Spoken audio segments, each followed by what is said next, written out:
Jeff Carlson on Take Control of iPhone Photography, 2nd edition. This is MacVoices.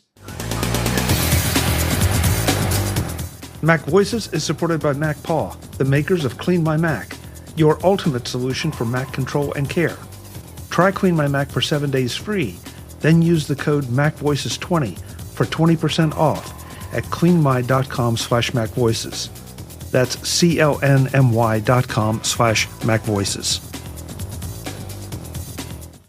Welcome to MacVoices. This is the talk of the Apple community, and I'm Chuck Joyner. Folks, the Take Control authors are starting to resurface with some new books, and we get to talk to them. You'll be hearing from them over the next few weeks. But we get to start today with Jeff Carlson. Jeff, it's great to have you back. I'm always happy to be back. Thanks for having me on. Well, I'm really glad to see this because you know how much I love the updates to the Take Control books. This time you are out with Take Control of iPhone Photography version 2 or edition 2 or 2nd edition. I'm not sure what the proper terminology is. I think it's actually both, but yeah. Close enough, yeah. So, the obvious questions we have to ask is, what's new in this book? Because you've tackled so many different versions of photography, from iPhone specific to digital overall. And I know there has to be some overlap, but I love it when you focus just on the Apple device that I just happen to have in my pocket. Yeah, exactly.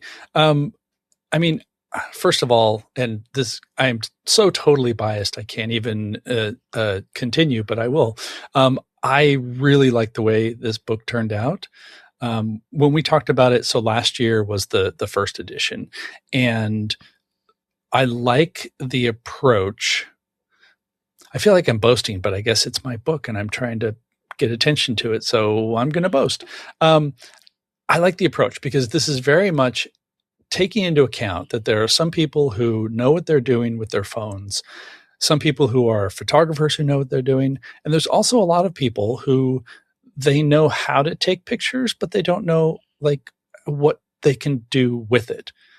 Like, a lot of people know that you can, snap a snapshot using the iPhone. It's super easy, but there's a whole bunch of other things that you can do with it that I think most people, they don't see it. They don't recognize some of the features. And I will say, we can get into this. Apple doesn't necessarily make it easy to find all the things that the camera app can do. So you have this thing that everybody is using that can make really great pictures, but we all come up to a point where we're taking pictures of something and thinking, all right, how can I make this better? Like, that's an okay shot, but my buddy over here who has the same camera and the same phone that I do took a shot and it looks better. What did he do that I didn't do? And so that's what this book is about. So it's very much like walks you through. I mean, even at the very beginning, it's like, let's just take a picture and we'll see what happened and then build upon that. So that didn't answer your question. That was just talking about how how the book is. So with that kind of a foundation, looking at the 2nd edition, well, some things were really obvious. Apple released iOS 26, and with it, they really redesigned the camera app. Now, there are things that are familiar, like the bare bones of it are still the same, but the way you interact with some of the things is different. The way you switch between modes is a little bit different and, frankly, a little bit confusing.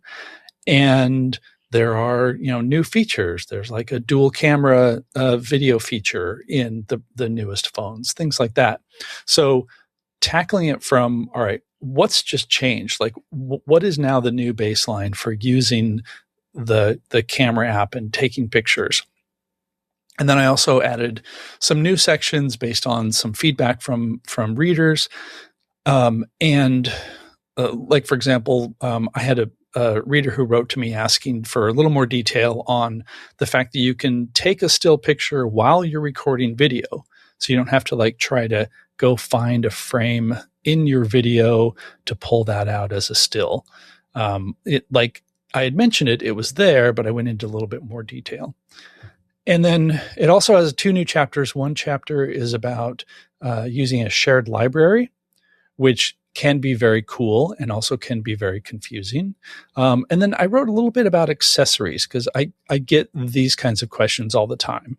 People are like, well, what about add-on lenses? What about filters and little hand grips and things like that?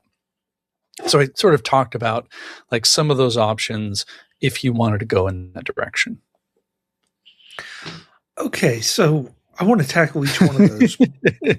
But, I want to come to take you the whole way back to the beginning of your comments about Apple not making it easy to find some of this stuff. And yeah, I think I try to measure or balance that out with the fact that, again, as you stated, a lot of us, we don't think about everything we can do with it. We just see something amazing in front of us and say, I want to take a picture of that. Even if we're planning, even if we go and plan to take a picture of something, let's say a high school graduation of something, again, you're in the moment and we don't have a photographer's mindset. So trying to balance the I guess the ease of use for so many of us with the power of the features that a photographer can tap, that's not an easy thing to do. Do you feel like it could be done better? Or do you think it's just us as people, as humans, who need to pay a little more attention and learn some of this stuff just a little more? I would say it's mostly the former. I mean, we can always learn more stuff. So that's the great thing about being a photographer of any level, is that you can always learn more. You can always see things differently. Really, that is one of the great joys of going out to take pictures, because you're engaging like a photographic eye, and you're thinking not just, oh, here's some buildings, but all right, where's the light hitting these buildings? That sort of thing. But I think Apple, I feel like I'm using my words judiciously, but I don't really need to. Apple has tried to make the camera app very straightforward and very simple and very easy for people to use. And I mean, all credit to them. They are having to design an app that's going to be used by literally billions of people. So you have to get the whole spectrum of people's knowledge and the interface and what they expect and all of that. But with iOS 26, there are things that are just hidden. So if you want to do something a little more advanced, like let's say you want to set a timer, or you want to change the exposure and have the exposure be a little bit less from shot to shot. Well, those things aren't really visible. And the way to get to them is you have your modes at the bottom. So normally you're in photo mode. And if you tap on that once, it pops up a new little sheet that has the different options. So, your timer, your exposure, things like that. But not everything always shows up there. If it's bright, it's not going to show up the night mode, for example. Or even if it seems like you want a night mode photo, but the camera thinks that there's plenty of light, you may not get that option. And so that's kind of confusing.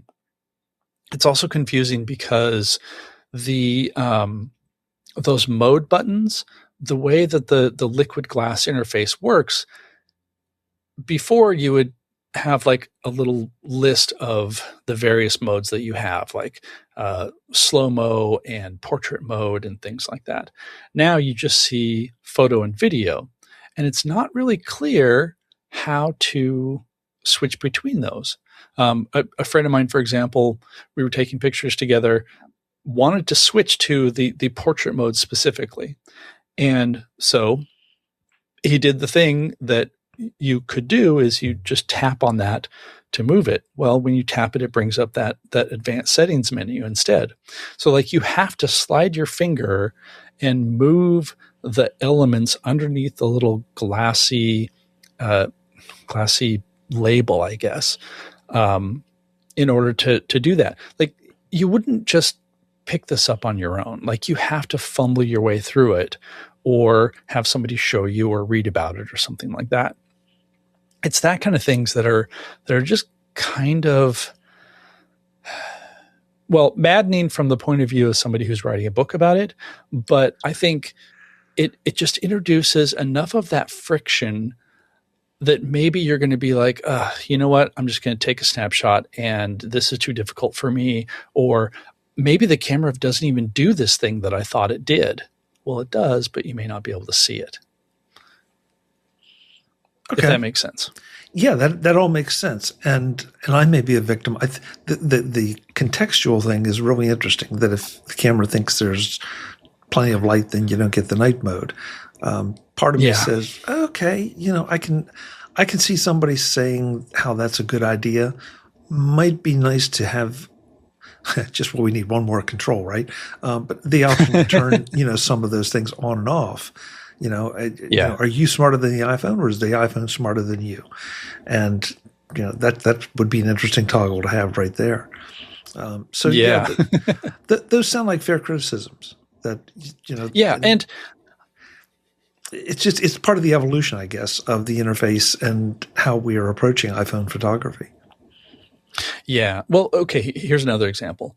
So I mentioned to bring up those advanced options, then you have to tap on the mode button. There's also a very tiny little button up in the corner, and they call it the camera controls button. I'm going to get back to that in just a second. Camera controls button. So that'll do the same thing. So there is a button at the top of the screen that'll bring that up. So that's good. I respect that Apple didn't want to have every single button, every single option available because it overwhelms people.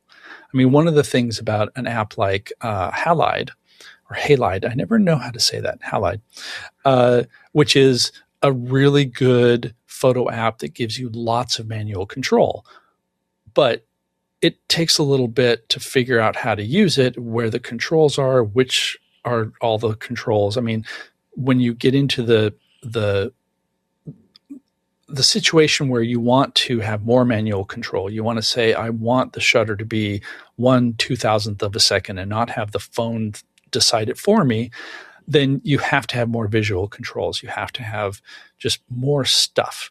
And I think Apple was like, people are overwhelmed with stuff, so we're going to remove some of the stuff. Okay, fine. But there are some controls that will pop up next to that little camera controls button, and they don't always show up, or you can have a setting that will make them always show up. So for example, if you want to make sure that the flash does not fire, so it's dark, it's going to use night mode, but maybe it'll use the flash. Oftentimes you don't want the flash because the flash can be really disruptive or whatever. I don't know offhand if, when it's dark, if that little button shows up. So what you have to do is you have to go into that advanced settings sheet and do flash and toggle that either off or auto or on. And then you'll have a little button at the top that'll let you control that, which gives you the option to just basically say, like, make sure that this is on or off. So like there are little tiny icons that you can have up in there, but are not guaranteed to always be up there. So it's very contextual. So if you're thinking, I just want to make sure the flash doesn't fire because I'm at my, kid's dance recital or whatever, it's like you kind of have like a 75% chance of getting it right, but maybe not. So it's like those kind of little things that are, I don't know, it shouldn't be this hard. And again, I think a lot of people are just going to either not notice or not even know that the feature is there. And that's unfortunate. It's also, the reason why you'd buy a book like this. So I guess it's good and bad. Yeah, I think you should send Apple a thank you note, because now your book is even more valuable. And thank you for going through all that, because I think there is a faction out there that's going to say, oh, okay, another book, why do I really need this? And yeah, from what you're saying and my own experience with it too, because I've gone looking for things that, they used to be there. Where are they? And you have to dig around and find, or try to look it up online. So yeah, you folks, you really will benefit from this book if you're even moderately serious about kicking your photography up to the next level. Today's Mac Voices is brought to you by MacPaw and Clean My Mac. We've all been there. The last minute deadline, the late night, the project that just has to get done. When the pressure is on, there's no room for slowdowns, no patience for glitches. You need to be at your best, and your Mac does too. That's where Clean My Mac comes in. Clean My Mac works behind the scenes to keep your system running smoothly, so when those critical moments hit, your Mac is ready. With Space Lens, you can quickly identify what's eating up your storage and clear it out fast. And My Activity lets you see exactly what Clean My Mac has been doing to optimize performance. No guesswork, just results. It's all about keeping your Mac fast, efficient, and dependable, especially when it matters most. And because Clean My Mac is Apple notarized, you can trust it with the system you rely on every day. Get tidy today. Try 7 days free and use my code MacVoices20 in all caps for 20% off at cleanmy.com/MacVoices, also in all caps. That's clnmy.com/MacVoices in all caps, and the code MacVoices20 in all caps for 20% off. When the deadline is looming, make sure your Mac is ready, so you can be too. Thanks to Clean My Mac for supporting Mac Voices. That's a really good transition for a thought that I had. That is, I think a lot of people would look at a book like this and say, why do I need a book about iPhone photography? I know how to take pictures, and the phone kind of does it all for me. Like, the iPhone will do an amazing job of taking a picture of what's in front of you and making it so that it is well exposed. It's got HDR. I mean, there's like so much that happens underneath in Apple's processing, where even if you have something that has real difficult lighting conditions, it can sort that out and give you a good picture. And so a lot of people are like, look, the phone is smart. It knows how to take pictures. That's like, why do I need to know more than that? And what's also great about this is that there are these advanced capabilities. Like, you can do more things. You have more control over the exposure. You have more control over, your depth of field, the simulated depth of field that portrait mode gives you. There's a lot there, which is part of the reason why, I think this is now a 163-page book. There's a lot of good stuff in here because there are lots of options. So if you are a more deliberate iPhone shooter, or you want to go out and specifically you're going to go and take pictures, not just I'm going to take a picture of something that I see on the spur of the moment, but I'm on vacation and I just want to take good pictures of Venice or the Grand Canyon or whatever. Knowing about the settings that will help you do that really will give you much better pictures overall, because you are being deliberative about how you're composing, how you're setting things up, what your exposure is. And sometimes doing that will give you a better picture than just what the phone thinks should be the right exposure for this situation, if that makes sense. It does, and I like the word deliberate, because that encompasses both the intention and the need for preparation, as opposed to oh, again, a squirrel. Let's take a picture of it. Yeah.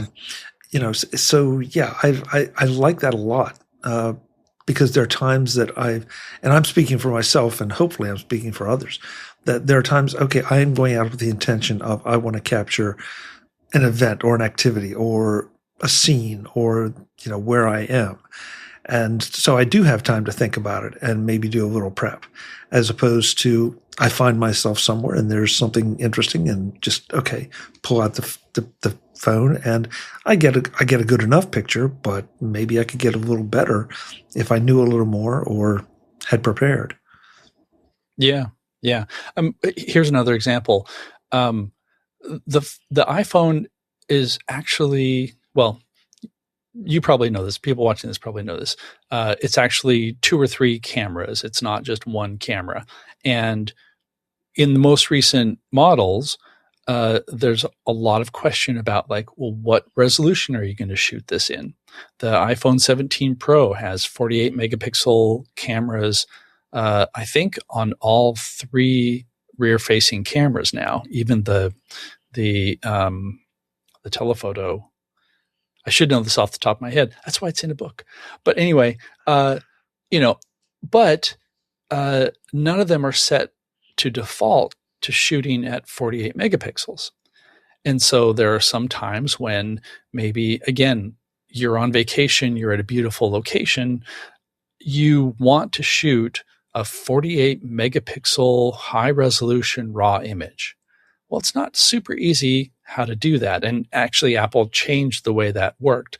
To their credit, it makes more sense now in iOS 26 to choose those different options.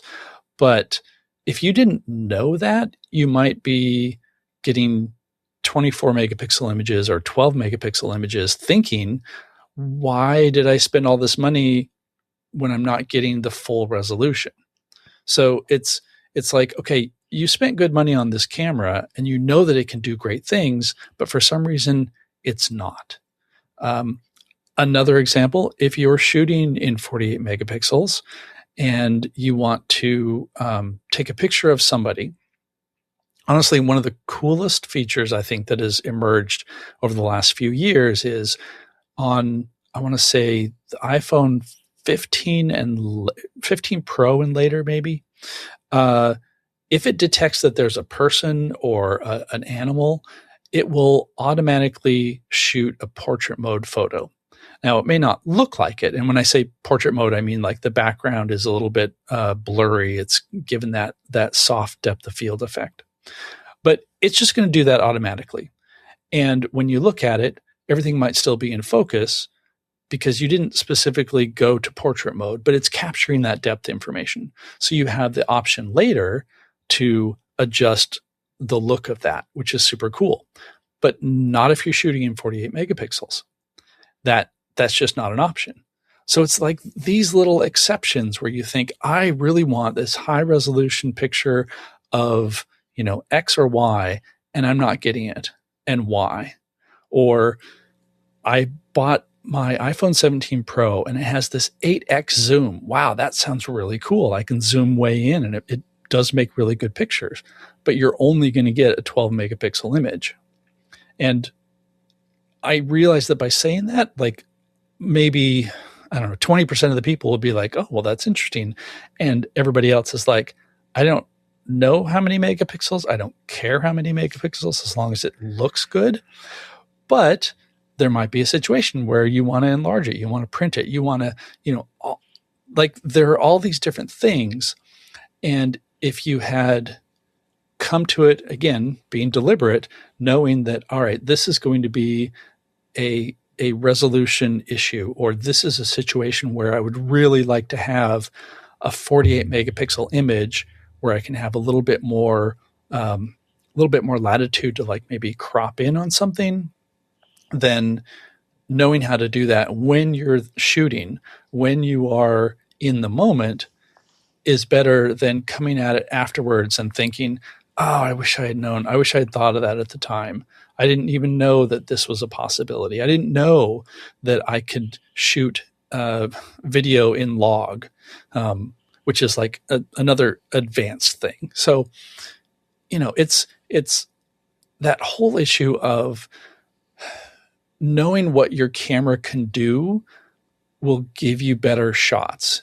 Even if you're not using all of it, having the presence of mind to think, oh, this would be a good opportunity to shoot a portrait image in portrait mode versus, not. So. Okay. Listen, it all makes sense. And I'd like to believe that there are good reasons that some of these choices are made. Most of them, I would think, are probably technical.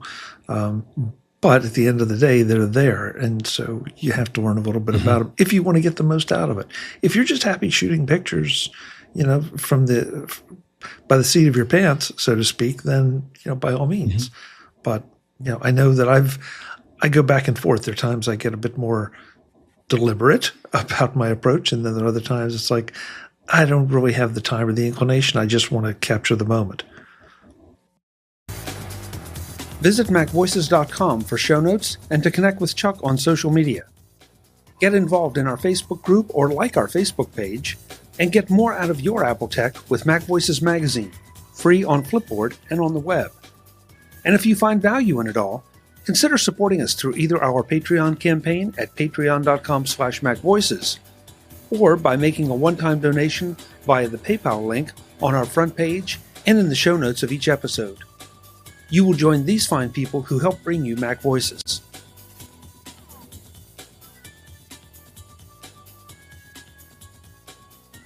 Advertising handled by Backbeat Media at backbeatmedia.com.